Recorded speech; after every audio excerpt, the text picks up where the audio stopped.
Tukiangazia vita vinavyoendelea kati ya Urusi pamoja na Ukraine, raia 6 wa Urusi wameuawa huku wengine 23 wakijeruhiwa katika mashambulizi ya Ukraine wakati wa usitishaji vita wa saa 72 katika siku ya ushindi, amesema mwanadiplomasia mkuu wa Urusi Rodion Miroshnik.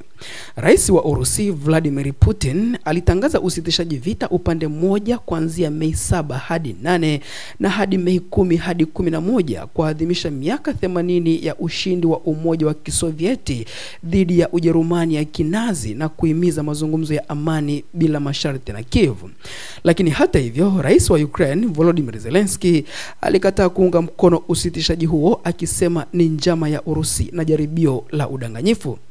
Miroshnik, ambaye ni balozi maalum wa Wizara ya Mambo ya Nje ya Urusi anayeshughulika na nyaraka za madai ya uhalifu wa kivita wa Kiev, aliliambia shirika la habari la TASS siku ya Jumatatu kwamba kabla ya kuanza kwa usitishaji wa vita, wanazi wa Ukraine hawakupunguza mashambulizi dhidi ya malengo ya kiraia, bali waliongeza idadi ya mashambulizi hayo kwa karibu robo ikilinganishwa na siku zilizotangulia. Wakati wa usitishaji, jeshi la Ukraine lililenga majengo ya makazi, magari ya matibabu, magari ya kiraia pamoja na miundombinu ya kibiashara, alisema balozi huyo. Kwa mujibu wa mwanadiplomasia huyo, mashambulizi mabaya zaidi yalitokea katika mkoa wa Kursk unaopakana na Ukraine. Na katika tukio moja, mwanaume mmoja alipoteza maisha kutokana na shambulizi la kifaru cha roketi cha HIMARS kilichotolewa na Marekani kwenye kijiji cha Zvenoe. Na katika tukio jingine, mwanamke mmoja aliuawa baada ya bomu la angani kudondoshwa kwenye kijiji cha Klashkovo, alisema balozi huyo.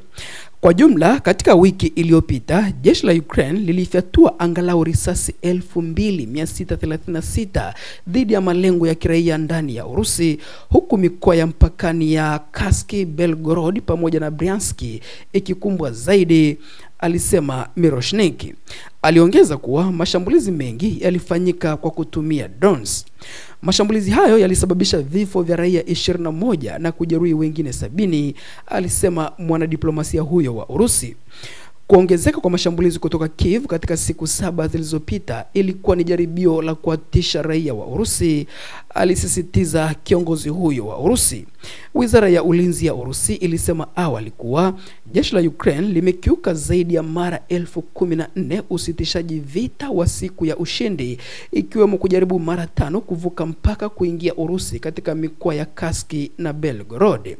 Kwa mujibu wa wizara hiyo, jeshi la Urusi liliheshimu kikamilifu masharti ya usitishaji vita na ilijibu tu mashambulizi yaliyotokea. Tutazidi basi kukujuza zaidi na zaidi kile ambacho kinaendelea katika msuguano huo na vita vinavyoendelea kati ya Urusi pamoja na Ukraine. Kama bado hujasubscribe kwenye YouTube channel hii, unaweza ukafanya hivyo kwa kubofya neno subscribe, na tutaendelea kukujuza na kukupasha habari pamoja na matukio mbalimbali yanayojiri kutokea kila kona ya dunia.